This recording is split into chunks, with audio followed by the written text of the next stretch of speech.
Hi, I'm Dr. Joe Niamtu, LoveThatFace.com. And some of the most popular videos that I posted are those that deal with the reduction or removal of buccal fat pad. And it's funny because I get requests or calls or emails from plastic surgeons, facial plastic surgeons, maxillofacial, oculoplastic, dermatologists, all types of people that do cosmetic surgery from all over the world, because this is kind of a little niche or nuance. Now, there's nobody alive that will tell you that they've never had trouble finding the buccal fat pad. And when I first started doing this, like a lot of people, sometimes I'd get right into it and sometimes I couldn't. And I've even been to courses where somebody was demonstrating buccal fat reduction and they couldn't find it and they said, oh, well, this patient doesn't have a buccal fat pad. Nah, come on, nah, I don't want to hear that. That's like saying they don't have thumbs or whatever. They have it, you just can't find it. So what are the tricks to finding this? Well, I think the biggest thing is just experience, but I'm going to tell you a couple of things and show you two little quick cases. Number one, I make an incision under the parotid duct, just 2 millimeters under there, and I make it just through the mucosa. I take a sharp, narrow tonsil clamp and poke through the buccinator and spread it. And when you're in that space between on the lateral side of the buccinator, that's where the buccal fat pad is. And if you spread it and gently grab it, you'll frequently just in one shot pull it back through. If you can't, you got to be careful now because there's arteries and facial nerve branches in there, so you don't want to be clamping down on things, but just get in there and spread.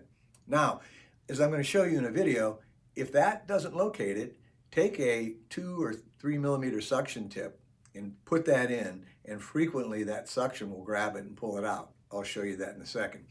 If you can't locate it that way, then you can make an incision in the vestibule, just lateral to the second molar, and go into the cheek that way. And a lot of times that buccal fat pad is a little bit more superior in some patients, and I'll show you that as well.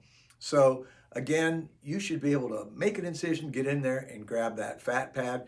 One other little tip is sometimes pushing on the cheek, either pushing up or pushing down or just pushing inward, will push the fat pad into your surgical field. So those are some little nuances. I'll show you a couple videos.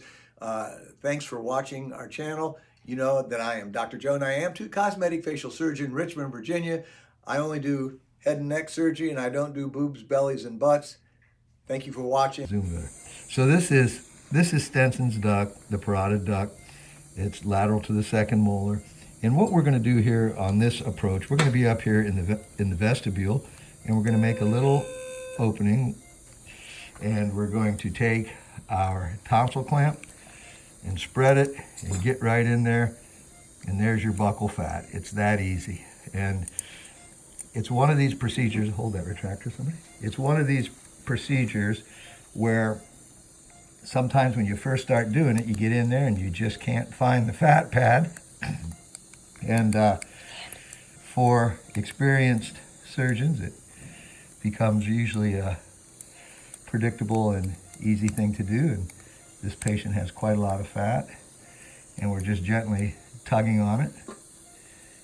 And you can see the amount of fat that comes out here.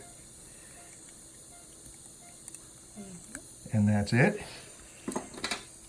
And here's my incision. If you just cauterize it, the cheek will actually keep it closed, so you don't even need to put a stitch in.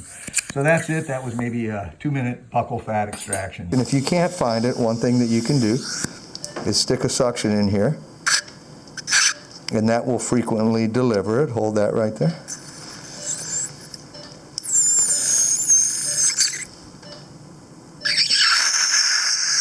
And then once you have hold of this, now let's hold the other retractor.